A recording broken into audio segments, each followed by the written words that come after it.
Hello everyone.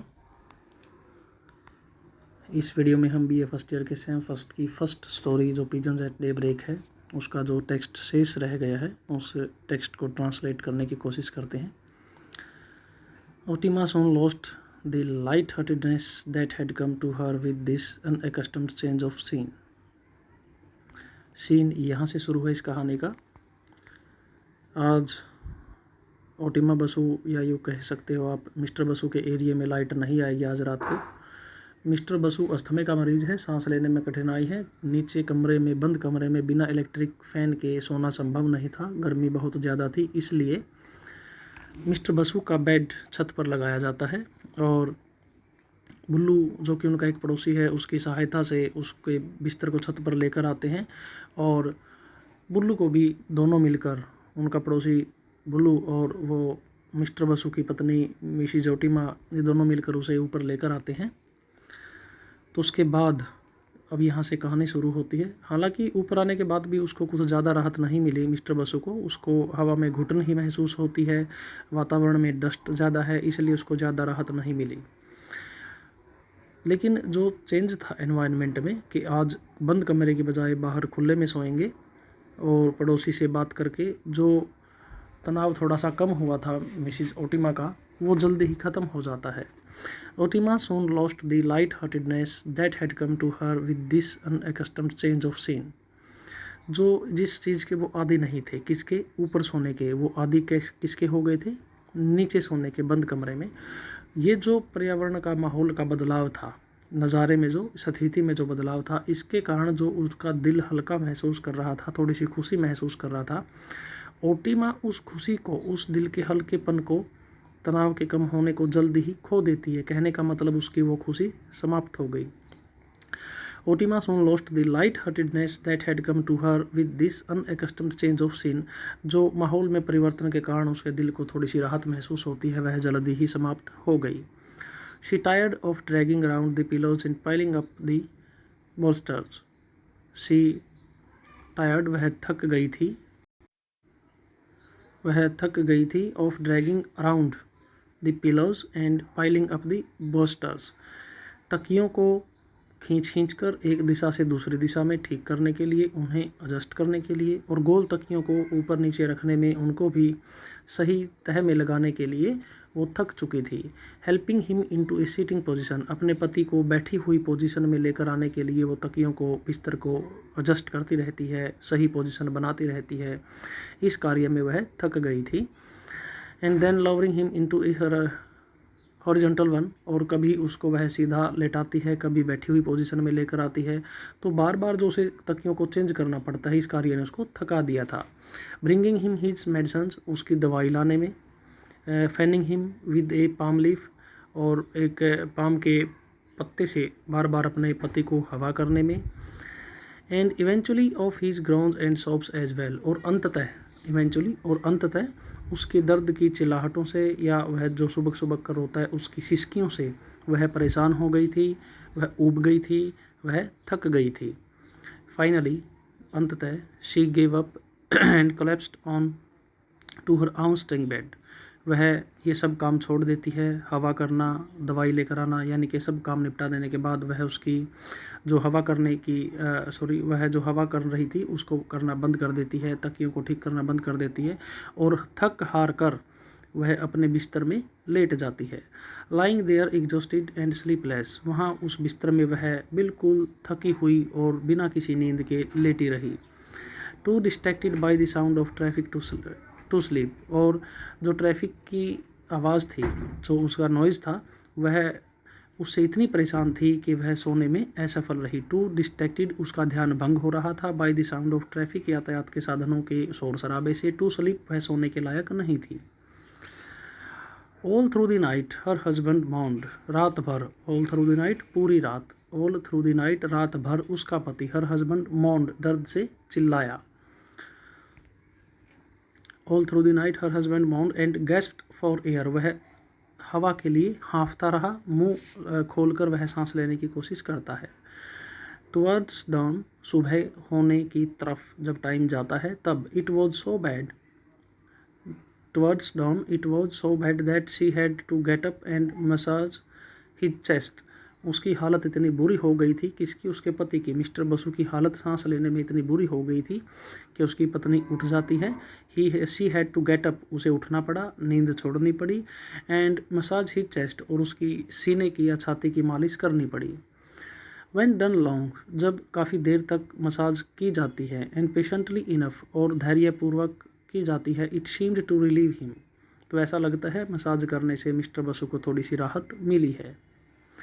Now lie down for a while, आप कुछ देर के लिए लेट जाइए। आई विल गो, मैं नीचे जाऊंगी।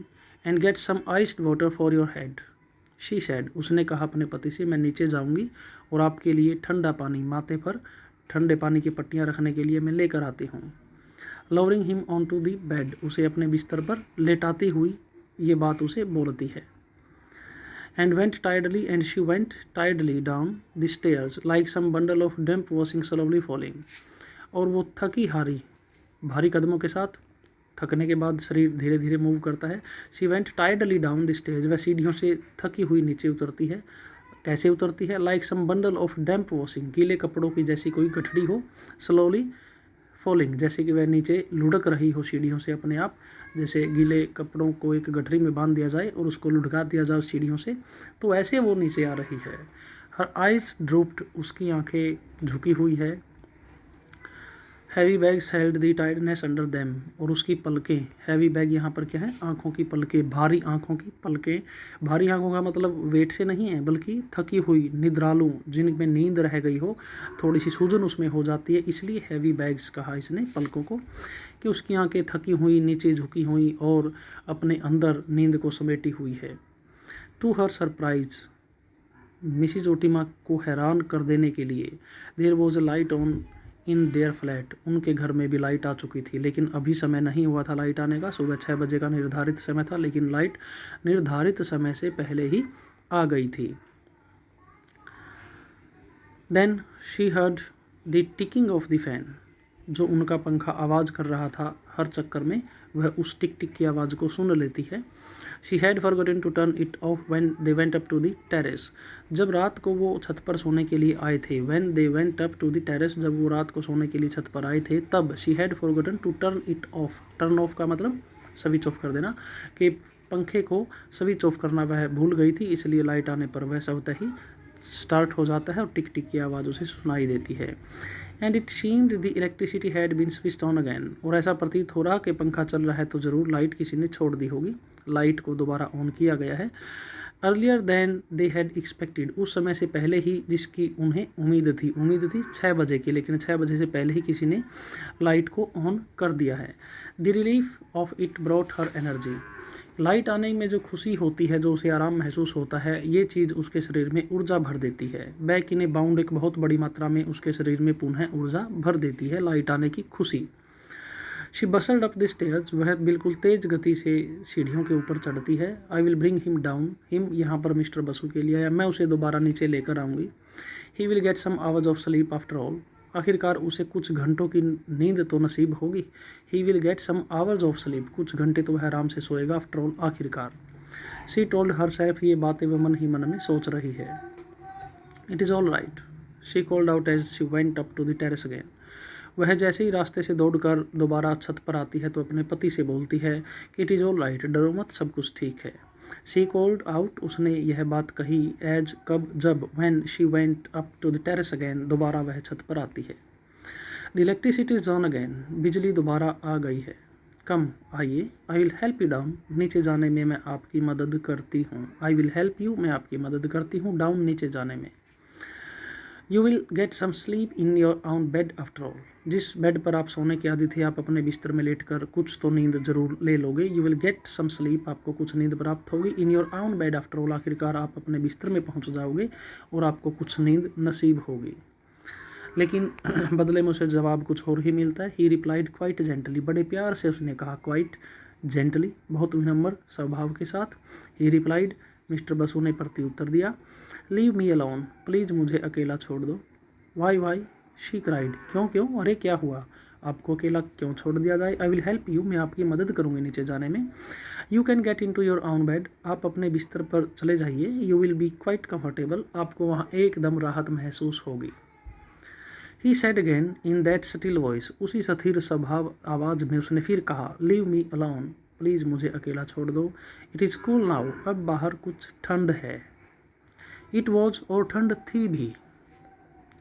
मॉर्निंग, सुबह। Had stirred up some breeze off, कुछ हवा लेकर आती है। सुबह ने कुछ हवा को रुख दे दिया, गति दे दी। हवा आज की सुबह कुछ हवा अपने साथ लेकर आती है। स्टर्ड का मतलब होता है हिलाना ढुलाना। Morning had stirred up some breeze off the sluggish river Jamuna beneath the city walls, इस शहर की दीवार के नीचे जो धीरे धीरे मध्यम गति से या कम गति से मंद गति से ये यमुना नदी बह रही है, इस नदी के ऊपर से सुबह की जो सुबह है वो अपने साथ कुछ ताज़ी हवा लेकर आई है। And it was carried over the roof tops of the stifle city, दम घुटने वाली जो माहौल था इस शहर के ऊपर, दम घुटने वाला जो वातावरण था, उस वातावरण में कुछ इन घरों की छत पर यह हवा चली आती है। इट वॉज कैरिड, यह हवा आती है, ओवर द रूफ टॉप्स, घर की छतों पर, ऑफ द स्टाइफल सिटी, इस धम घुटने वाले शहर के घर की छतों के ऊपर ये हवा गुजरती है। Pale and fresh and delicate, ये कमज़ोर सी, ताज़ी और नाजुक सी हवा, यानी कि बहुत तेज़ गति नहीं है हवा की, मुलायम सी सुहावनी सी हवा घरों की छत के ऊपर से बहने लगती है। इट ब्रोट विद इट, यह हवा अपने साथ लेकर आई। The air brought with it, हवा अपने साथ लेकर आई मॉर्निंग लाइट, सुबह की रोशनी, यानी कि सुबह होने वाली है, चारों तरफ प्रकाश होने वाला है। एज डेलिकेट एंड स्वीट, और ये सुबह की रोशनी भी इतनी ही मुलायम और इतनी ही मीठी सी है, एज द ब्रीज इटसेल्फ, जितनी की हवा, जैसे कि ठंडी और सुहावनी, मुलायम, कोमल, सुहावनी सी, मज़ेदार सी, ये सुखमय सी जो हवा चल रही है, ऐसी ही सुखमय, सुंदर या सुहावनी ये सुबह की रोशनी अपने साथ लेकर आई है। A pure pallor unlike the livid glow of artificial lights, एक पीलेपन की झलक इस रोशनी में थी। देखिए स्टार्टिंग में जो सूर्य की किरणें होती हैं उसका रंग वैसे तो सफ़ेद होता है, लेकिन स्टार्टिंग में येलोइश होता है, फिर हल्का हल्का पिंक होता है, तब कहीं जाकर वाइट आप कह सकते हो, दिन में वाइट कलर होता है। तो a pure parlour unlike the livid glow of artificial lights, जो ये बनावटी लाइट हैं, आजकल की बिजली की लाइटें हैं, इनको बोला आर्टिफिशियल लाइट्स, इन कृत्रिम लाइटों की चमक से कहीं ये ज़्यादा पीली या फिर अच्छी थी। This lifted higher and higher, ये रोशनी और हवा ऊपर की ओर उठना शुरू कर देती है। This lifted higher and higher into the dome of the sky, आकाश से बने इस गुंबद में ये रोशनी ऊपर उठती रहती है। Diluting the darkness there till it, जो अब तक इस गुंबद में अंधेरा था, इस अंधेरे को कमज़ोर करती रहती है ये रोशनी, उसको समाप्त कर देती है। डाइल्यूटिंग का मतलब कमज़ोर कर देना, शक्तिहीन बना देना। To grieve pale and gradually shades of blue, ये पीली होती है स्टार्टिंग में, फिर ग्रेजुअली शेड्स ऑफ ब्लू, फिर इसमें नीले रंग की झलक आती है, ग्रेजुअली धीरे धीरे, शेड्स ऑफ ब्लू नीले रंग की झलक, and mauve tinted it lightly, और इसमें धीरे धीरे बैंगनी रंग की भी झलक आती है। माउ का जो ये हम प्रवर्ड है, ये बैंगनी या लाइट पर्पल आप कह सकते हो। टिंटेड रंग की झलक होना, रंग होना, उस रंग का भाव होना। लाइटली मतलब हल्का सा। द ओल्ड मैन ले फ्लैट एंड स्टिल, वो बूढ़ा आदमी कौन, मिस्टर बसु, अपने बिस्तर पर सीधा लेटा रहता है और निश्चल है। स्टिल का मतलब निश्चल, without any movement. Gazing up, आसमान की तरफ देखता हुआ। हिज माउथ हैंगिंग ओपन, उसका मुंह खुला हुआ लटक रहा है। एज इफ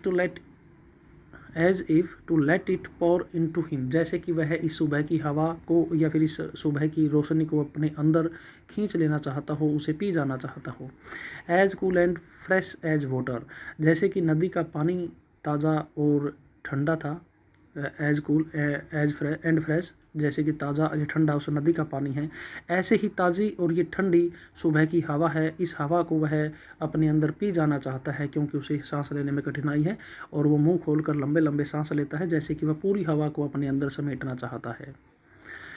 देन तब, with A swirl and Flutter of feathers, swirl का मतलब होता है घुमावदार, गोल गोल चक्कर में। फ्लटर फड़फड़ाना, जैसे पक्षियों के पंख फड़फड़ाते हुए ऊपर उठते हैं। फीदर्स का मतलब है यहाँ पर पक्षियों के पंख। Then a flock of pigeons, a flock of pigeons का मतलब है कबूतरों का एक झुंड, एक समूह। हटल्ड अपवर्ड्स, ऊपर की ओर उड़ना। तब एक, जैसे जब सुबह हो रही थी, चारों तरफ रोशनी हो जाती है, ठंडी ताज़ी हवा मिस्टर बसु तक पहुंच जाती है, तब कबूतरों का एक झुंड गोल गोल घूमकर पंखों के साथ फड़फड़ाता हुआ तेज़ गति से ऊपर की ओर उड़ जाता है। एंड स्प्रेड आउट, और वो फैल जाते हैं। कबूतरों का एक झुंड है, वो इकट्ठे एक साथ उड़े, लेकिन अब उन्होंने अपना दायरा बढ़ा लिया, यानी कि कबूतरों के बीच में जो डिस्टेंस है वो ज़्यादा हो जाता है, वो फैल जाते हैं। Spread out against the dome of the sky, पूरे आसमान में वो फैल जाते हैं। Opalescent sunlit like small pearls, वो इस आसमान से बने गुंबद में फैल जाते हैं, और गुंबद की ये फीचर बताता है कैसा है। ओपेलसेंट सनलिट लाइक स्मॉल पर्ल्स, गुंबद की नहीं, इन कबूतरों की यहाँ पर फीचर बताता है कबूतर कैसे नज़र आ रहे थे। ओपेलसेंट, सफ़ेद रंग के, दूधिया पत्थर जैसा, प्योर वाइट न हो। सनलिट, धूप की रोशनी जैसे वो चमक रहे थे। लाइक स्मॉल पर्ल्स, जैसे कि छोटे छोटे मोती हों, ऊपर जाकर उनका साइज छोटा नज़र आता है। वो दूधिया रंग के थे, या फिर प्योर वाइट नहीं थे, बल्कि दूध जैसे सफ़ेदी आप कह सकते हो। और कैसे नज़र आते हैं वो, छोटे छोटे मोतियों जैसे नज़र आते हैं। They caught the light as they rose, जैसे जैसे वो ऊपर उठते हैं ना, ऐसे ऐसे उनके ऊपर रोशनी बढ़ती जाती है, सूर्य की किरणें उनके ऊपर पड़ती रहती हैं। टर्न ब्राइटर, पहले से ज़्यादा वो चमकदार हो गए। Till they turn at last, जब तक वो चमकदार बनते रहते हैं, जब तक आखिर में वो मोतियों में, क्रिस्टल वैसे हीरा भी आप कैसे हीरे जैसी चमक को प्राप्त कर लेते हैं लास्ट में, तब तक उनकी रोशनी या उनकी चमक बढ़ती रहती है। Turn brighter till they turn at last into crystals, वो पर्ल मोतियों से जो मोतियों जैसी चमक थी, अब उनकी चमक हीरे जैसी हो गई है।